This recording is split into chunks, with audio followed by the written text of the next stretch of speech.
Mari kita lanjutkan cerita sebelumnya. Judul cerita, Pernikahan Dadakan dengan CEO. Bab 485. Setelah menghibur Olivia, Sarah menguap dengan anggun, lalu meletakkan remote TV, berdiri dan berkata kepada Olivia dan Stefan, "Aku mau kembali ke kamar untuk istirahat dulu.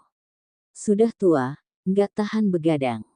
Setelah berjalan beberapa langkah, Sarah berhenti, lalu menoleh dan bertanya kepada Olivia, "Olive, kamu mau keluarkan bantalmu, nggak?" Olivia tertawa dan menjawab, "Nggak usah, Nek. Ada bantal di kamar tamu." Sarah melirik Stefan dan tidak berkata apa-apa lagi. Dia pun berlalu dan kembali ke kamar.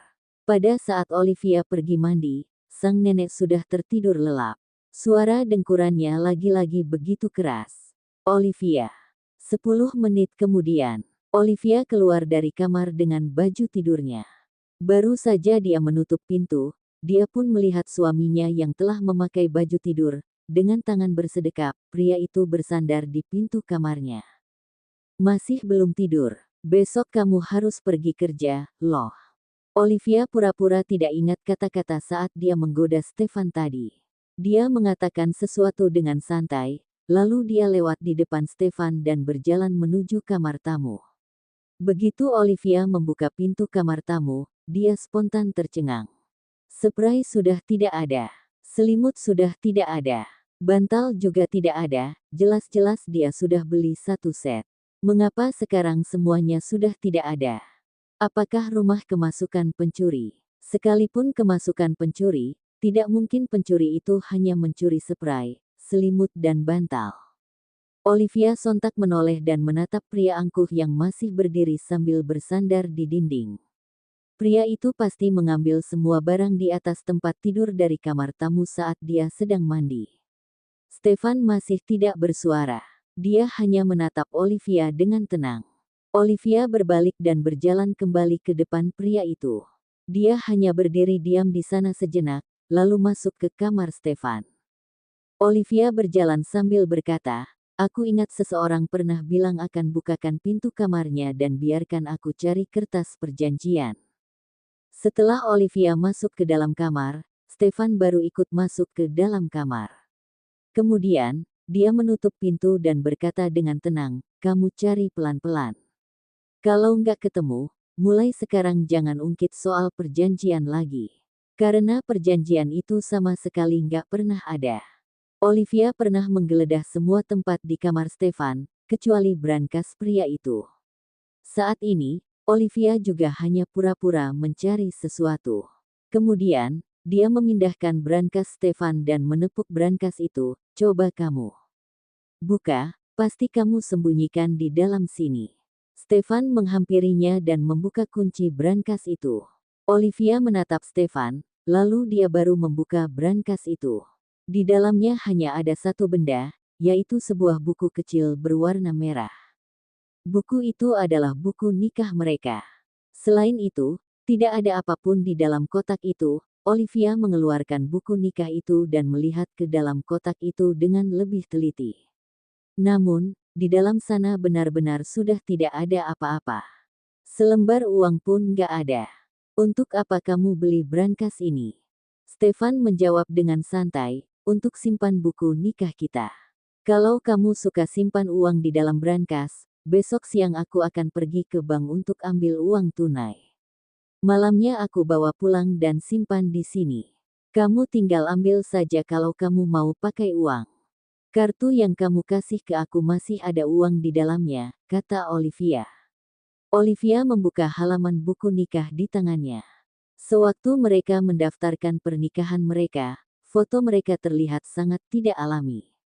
"Lihat saja dirimu saat itu, seperti gunung es yang dingin banget. Aku bahkan takut setelah ambil foto, aku akan jadi patung es gara-gara kamu." Stefan duduk di samping Olivia dan melihat foto di buku nikah bersamanya, lalu berkata, "Kamu juga nggak terlalu ramah. Fotografernya selalu suruh kamu untuk lebih dekat dan lebih dekat denganku.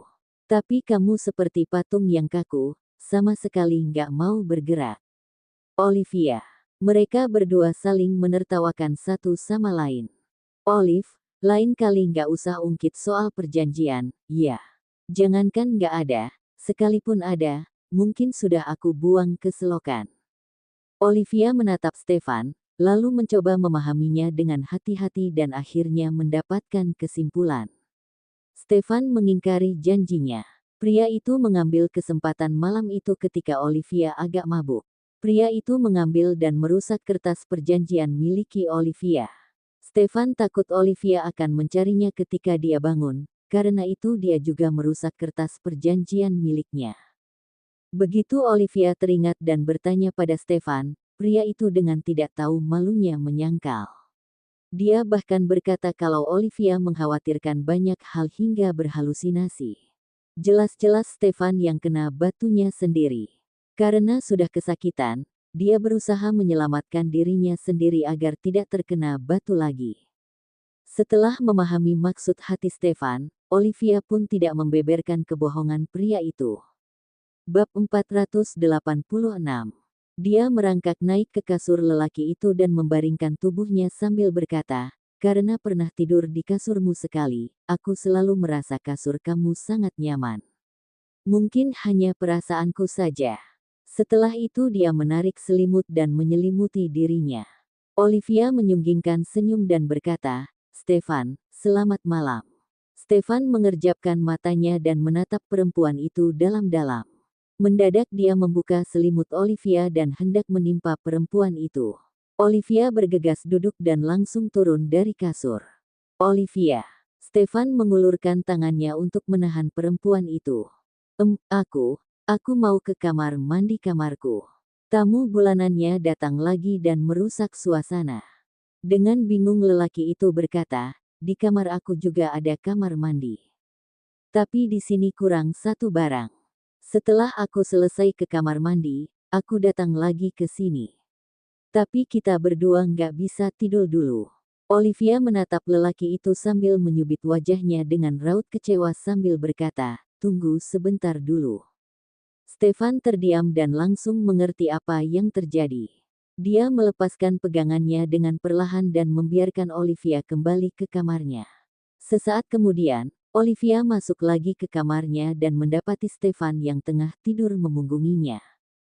Kedua tangan lelaki itu memeluk bantal dan seperti sedang menahan kesal. Olivia dengan ragu berpikir apakah dia perlu pindah kamar.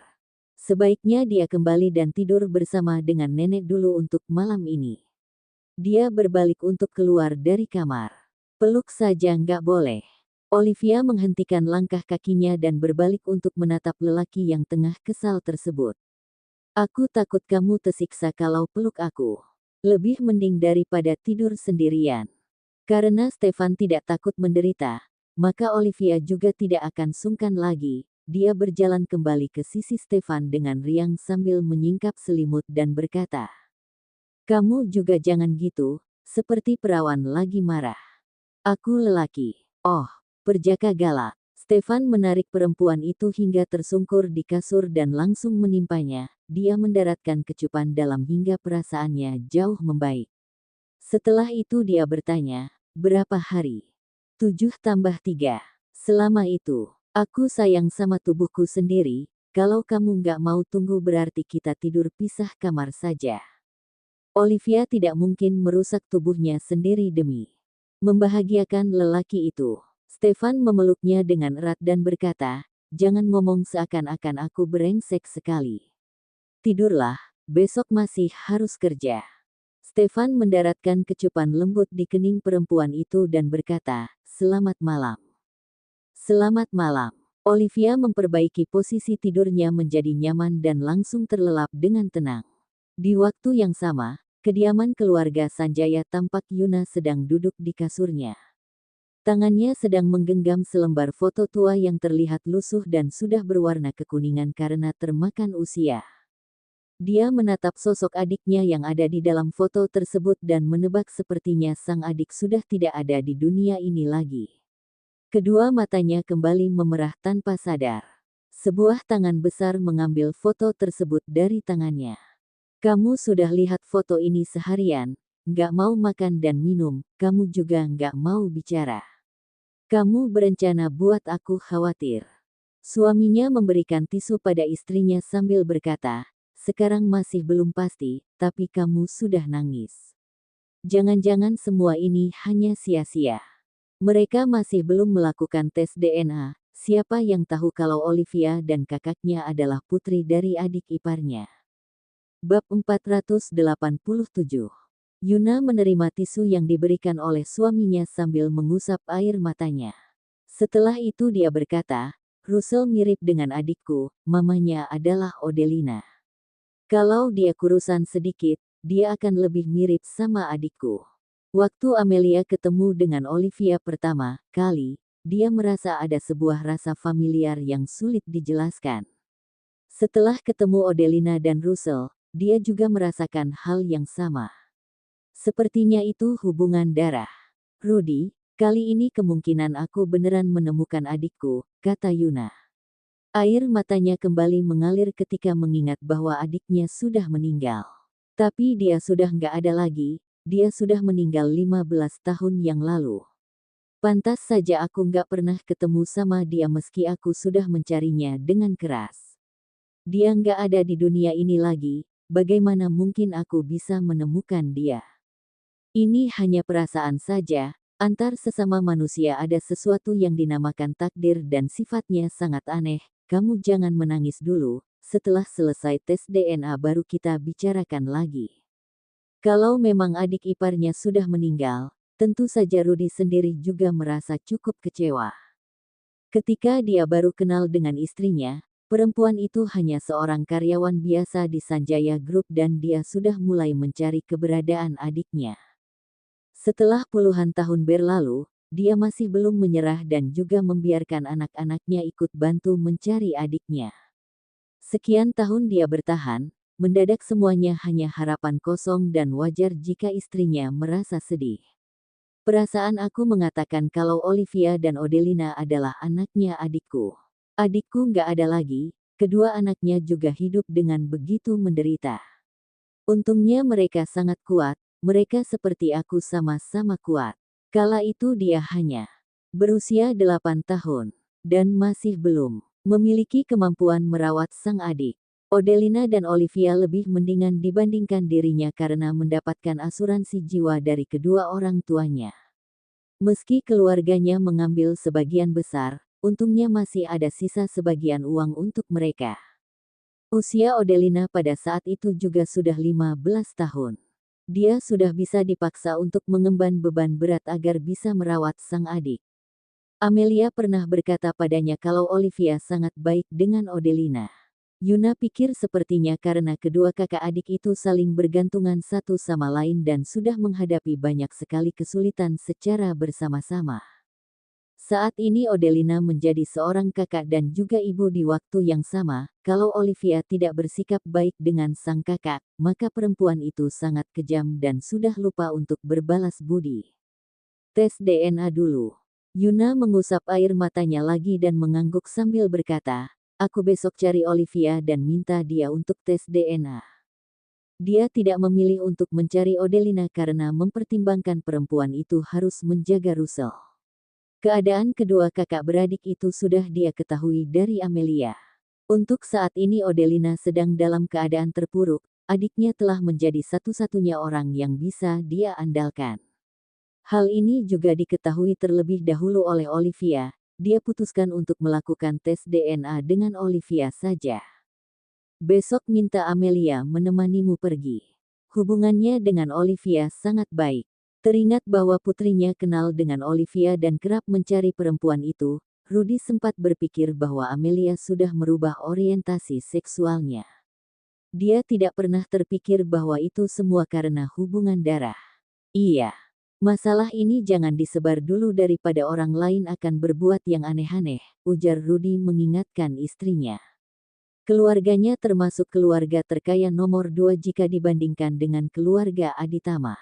Tahu jika istrinya tengah mencari sang adik, ada banyak orang yang ingin memalsukan identitas dan masuk dalam keluarganya. Latar belakang Olivia dan Odelina memang masih sangat polos, tetapi di sekitar mereka ada banyak orang yang mengetahui hal ini. Siapa yang bisa menjamin kalau ada orang lain yang akan melakukan hal apapun untuk menghalangi istrinya bertemu dengan anak sang adik? Apalagi keluarga Hermanus. Mereka dulu tidak hanya merebut semua uang kompensasi milik kedua orang tuanya, bahkan harta seperti tanah dan lahan juga direbut. Hingga pada akhirnya, keluarga Hermanus mengusir Olivia serta Odelina dan tidak mengizinkan mereka kembali ke kampung halaman. Parahnya, tanpa sepengetahuan Odelina dan Olivia, mereka sudah memindahkan kuburan kedua orang tuanya hingga membuat kedua kakak beradik itu tidak mengetahui keberadaan kuburan orang tuanya sampai saat ini.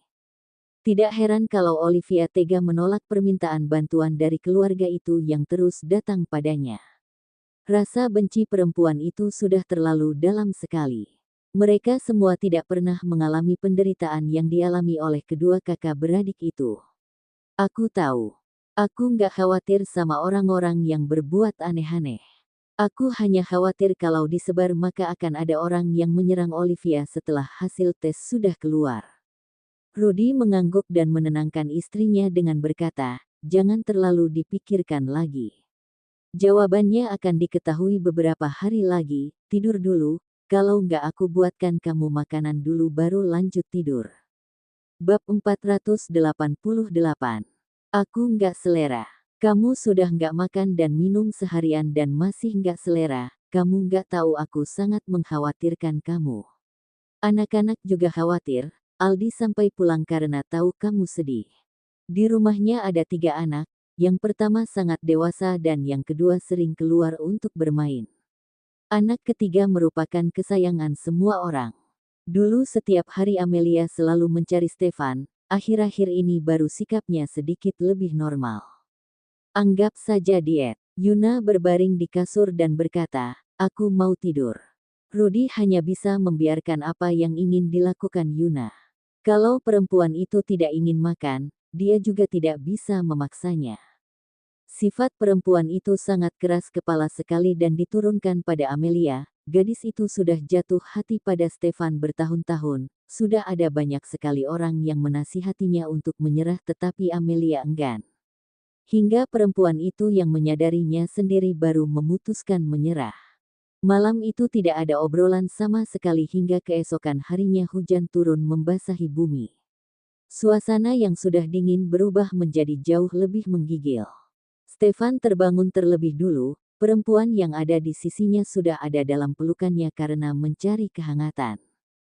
Pandangan Stefan melembut ketika melihat perempuan yang disukainya itu di saat dia membuka matanya. Ternyata hal seperti ini sangat membahagiakan dan juga sangat romantis sekali. Setelah menatap Olivia selama beberapa menit, Stefan menjauhkan dirinya secara perlahan dan turun dari kasur dengan gerakan pelan karena takut membangunkan Olivia. Dia melangkah ke depan jendela dan membuka gorden untuk memandangi langit di luar sana. Oh, karena hujan sehingga langit tampak sangat mendung. Sangat tidak cocok sekali untuknya lari pagi. Setelah diam sesaat, dia berbalik dan 10 menit kemudian dia keluar dari kamar menuju ke dapur. Tidak sampai 1 menit, lelaki itu berjalan keluar lagi. Dia melangkah ke balkon untuk menelepon Dimas. Setelah sambungan terhubung dia berkata dengan pelan, Dimas, kamu pesan 3 porsi sarapan di hotel buat saya. Baik, ujar Dimas dengan santun. Setelah majikannya memutuskan sambungan telepon, dia bergegas berangkat. Untungnya Stefan memilih tempat ini sebagai tempat tinggalnya karena tidak jauh dari hotel dan juga kantornya. Hanya membutuhkan waktu sekitar 30 menit untuk bolak-balik. Dimas sudah datang membawa 3 bungkus sarapan sambil mengetuk pintu rumah Stefan.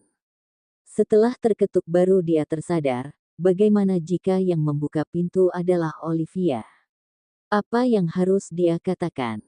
Bagi Olivia, dia sudah merupakan supir pengganti yang profesional, tidak mungkin dia mengatakan dirinya pengantar makanan.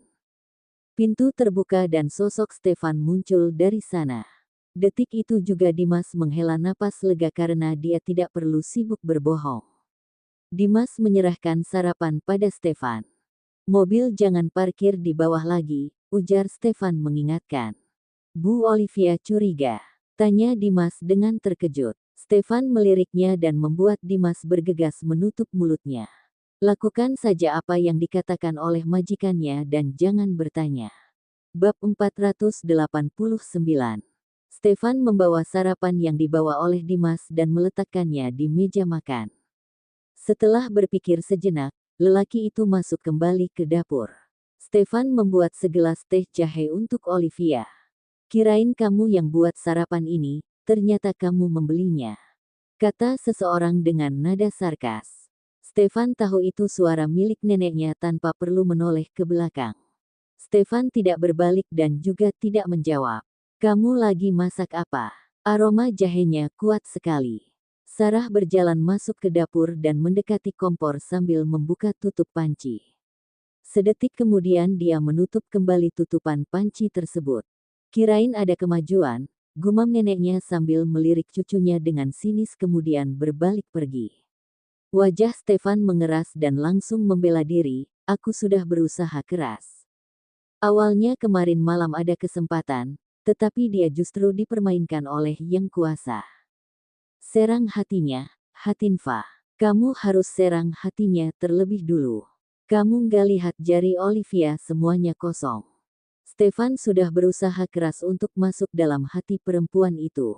Sebenarnya dia sudah membeli satu pasang cincin. Bahkan dia sudah pernah mengenakan cincin miliknya untuk membuat Amelia mundur. Cincin milik Olivia masih disimpan olehnya dan belum diberikan pada perempuan itu. Nenek, ada sepasang cincin yang dibeli kakekmu waktu dia masih hidup. Sebenarnya untuk kami berdua, tapi cincin yang dibeli kakekmu terlalu banyak dan gak bisa nenek pakai semuanya. Ada yang diletakkan di dalam brankas perhiasan dan gak pernah disentuh. Kalau disimpan gitu saja, juga habisin tempat. Jadi nenek kasih kamu saja biar kamu yang atur. Brankas perhiasan milik neneknya itu banyak sekali merupakan barang berharga. Cincin yang digunakan perempuan tua itu dalam jangka panjang hanya cincin pernikahannya saja. Meskipun suaminya memberikan banyak sekali cincin, dia tetap lebih suka menggunakan cincin pernikahannya. Terima kasih, Nenek. Stefan tahu barang yang ada di dalam brankas neneknya itu semuanya jauh lebih berharga dibandingkan yang ada di toko perhiasan. Banyak yang merupakan barang-barang berharga peninggalan kuno. Anak-anak keturunan kedua orang tuanya dulu, setiap pasangan pasti akan mendapatkan sepasang cincin pemberian neneknya. Di keturunannya Stefan, dia merupakan orang pertama yang mendapatkan cincin pemberian neneknya. Semoga dia bisa menggunakan cincin pemberian neneknya ini untuk mengikat Olivia selamanya. Mulut kamu harus manis. Semua manusia akan senang mendengar kalimat-kalimat baik. Jangan selalu pasang wajah ketus, bisa-bisa Olivia berpikir dia utang kamu ratusan miliar. Nenek sudah tua, tapi masih harus khawatir sama urusan pernikahanmu. Kalau tahun depan nenek nggak bisa naik tingkat jadi nenek buyut, kamu yang bersalah sama nenek. Kakek kamu sebelum meninggal saja ikut mengkhawatirkan pernikahanmu, tambah neneknya lagi. Ekspresi Stefan berubah keruh. Apakah dia begitu tidak becus? Hari ini lumayan dingin, kata nenek Sarah sambil berjalan ke arah balkon. Dia memeluk tubuhnya ketika angin menerpa dirinya. Perempuan itu buru-buru masuk kembali. Stefan diam dan tidak menjawab. Setelah selesai menyiapkan teh jahe, lelaki itu keluar dari dapur dan kembali ke kamar. Olivia sudah bangun, tetapi dia masih berbaring di kasur. Sebuah telapak tangan yang besar mencubit wajah perempuan itu dan berkata, "Lahi lamunin apa?" Olivia bergegas menangkap tangan Stefan dan mencubit punggung tangan lelaki itu dengan kuat. "Olivia," seru Stefan. "Sakit nggak? Kamu pikir aku tembok besi yang nggak tahu sakit? Nggak, aku kirain aku lagi mimpi. Setelah mencubit kamu dan dengar teriakan kamu, aku baru percaya ini nyata. Kemarin malam aku benar-benar tidur di kasurmu lagi." Stefan terdiam mendengar ucapan Olivia. Perempuan itu beranggapan dirinya mimpi, tetapi kenapa tidak mencubit dirinya sendiri saja? Kalau Olivia merasa sakit baru bisa meyakini dirinya sendiri sedang tidak mimpi. Untuk apa mencubit Stefan dengan begitu keras? Bab 490. Stefan belum pernah dicubit oleh orang lain seperti itu dan rasanya sungguh sakit sekali. Nenek sudah bangun? Tanya Olivia sambil turun dari kasur. Teringat bahwa neneknya belum bangun, dia harus bergegas kembali ke kamarnya dulu. Sudah bangun. Pagi sekali. Olivia yang hendak kabur bergegas menghentikan langkah kakinya. Kalau aku keluar begitu saja, nenek akan melihatnya kita itu suami istri. Stefan tidak suka sikap perempuan itu yang sembunyi-sembunyi. Mendengar ucapan Stefan membuat perempuan itu tertawa dan berkata, benar juga, kita itu suami istri, seharusnya kalau nenek melihatnya, dia akan merasa bahagia. Semenjak nenek tahu kita pisah kamar setelah menikah, dia selalu mengajari aku untuk memperlakukanmu seperti ini, itu dan lainnya. Stefan menatapnya dalam diam. Dia juga merasa tidak habis pikir dengan neneknya sendiri. Tentu saja sekarang dia merasa berterima kasih karena jika bukan karena neneknya, maka dia tidak akan menikahi Olivia. Aku mau balik ke kamar dan tukar baju. Hari ini kamu mau makan apa? Aku buatkan untukmu. Aku sudah beli sarapan, nggak perlu masak. Olivia meliriknya sekilas kemudian pergi begitu saja. Sikap Olivia tersebut membuat wajah Stefan menggelap. Apa maksud perempuan itu meliriknya seperti itu? Ada yang salah dengan dirinya membeli sarapan. Pagi, nenek, sapa Olivia dengan santai ketika keluar. Pagi, Olivia. Dengan sorot lembut neneknya memandangi Olivia dan berkata, sudah lapar. Stefan hari ini bangun kepagian dan dia menerjang angin dingin demi membeli sarapan di Hotel Mambera. Waktu pulang dia bilang kalau kamu suka makanan di sana. Perasaan Olivia menghangat dan dia merasa seperti dihargai dan disayangi. Aku nggak pemilih, sarapan sederhana yang ada di sekitar saja juga sudah cukup. Nenek Sarah tertawa dan berkata, setiap hari makan sarapan yang begitu saja juga bakalan bosan, ada kalanya kamu harus ganti selera. Cuaca hari ini sangat dingin, kamu tukar baju dan pakai luaran. Olivia berdeham dan kemudian bersikap pura-pura tenang kembali ke kamar. Begitu pintu kamar tertutup, dia tidak dapat menahan tawanya Agi, tiba-tiba ponselnya berbunyi, dia pikir kakaknya yang menghubunginya. Olivia bergegas mengeluarkan ponsel yang ternyata teman baiknya Junia yang menghubunginya. Junia, aku akan segera kembali. Olivia pikir Junia memintanya membantu perempuan itu karena keadaan toko yang cukup sibuk. Olivia, hari ini aku nggak ke toko karena aku demam. Pagi ini aku merasa pusing dan meriang, setelah dicek ternyata aku demam.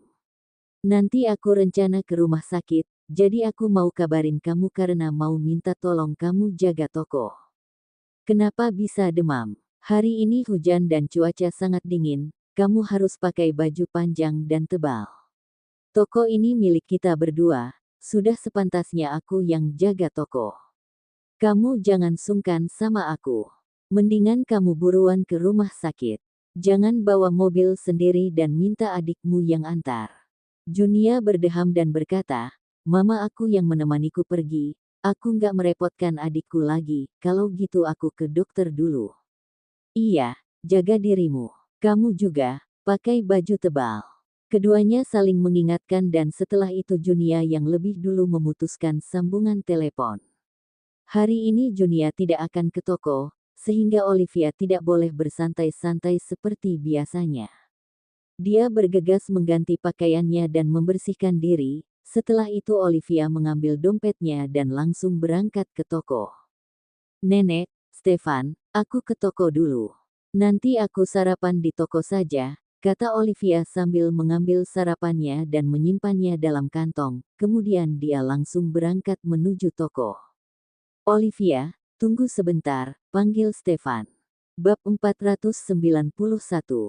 Aku ada siapin teh jahe buat kamu. Sekarang kamu nggak sempat minum, aku simpan ke termos biar kamu bawa ke toko, kata Stefan yang membuat Olivia terkejut. Ternyata lelaki itu bisa menyiapkan teh jahe buat dirinya. Stefan membersihkan termos dan menuangkan teh buatannya ke dalam termos tersebut. Setelah itu dia meletakkannya dalam kantong dan memberikannya pada Olivia. Ingat diminum. Olivia menerima termos tersebut dan menatap lelaki itu dalam-dalam sambil berkata, "Sampai jumpa." Setelah itu dia pergi meninggalkan Stefan yang menatap kepergian perempuan itu dari rumah. "Kamu nggak mau antar dia?" tanya Nenek Sarah. Dia tahu di mana letak pintu keluar. Nenek Sarah hanya terdiam. Baru beberapa detik yang lalu dia ingin memuji cucunya itu, ternyata pemuda ini masih tetap sama saja. "Nenek," dari tatapan Olivia tadi sepertinya dia akan langsung menciumku kalau nenek nggak ada di sini. Stefan duduk di sisi neneknya lagi dengan raut kecewa. Kedua cucu dan nenek tersebut makan sarapan dalam diam. "Olivia sepertinya nggak menggunakan luaran," kata Nenek Sarah dengan tiba-tiba. "Aku akan antarkan buat dia," ujar Stefan yang membuat Nenek Sarah terlihat puas dengan jawaban lelaki itu. Olivia buru-buru berangkat tetapi dia tidak lupa menghubungi kakaknya untuk menanyakan keadaan Russell. Tahu bahwa Odelina mendapatkan cuti, dia tidak berangkat menuju rumah Odelina dan langsung ke toko. Dia sudah melewatkan waktu para murid berangkat ke sekolah dan keadaan toko sedang tidak ramai. Olivia memutuskan membersihkan toko. Karena keadaan di luar yang sedang hujan, di depan toko tidak ada barang yang dipajang sehingga membuat bagian dalam toko terlihat sedikit berantakan. Perempuan itu mengambil kemoceng dan mulai membersihkan debu di rak. Beberapa hari lagi para murid akan mulai libur, tokonya akan tutup hingga lewat akhir tahun. "Kak Olivia." Terdengar sebuah suara familiar dari balik tubuhnya. Olivia menoleh dan melihat satu bouquet bunga mawar yang dibawa oleh Albert. Sosok Albert terlihat sedikit berantakan setelah tidak bertemu selama beberapa saat. Rambut halus di bawah dagu lelaki itu juga tampak tidak dicukur sehingga membuatnya terlihat sangat tidak bersemangat.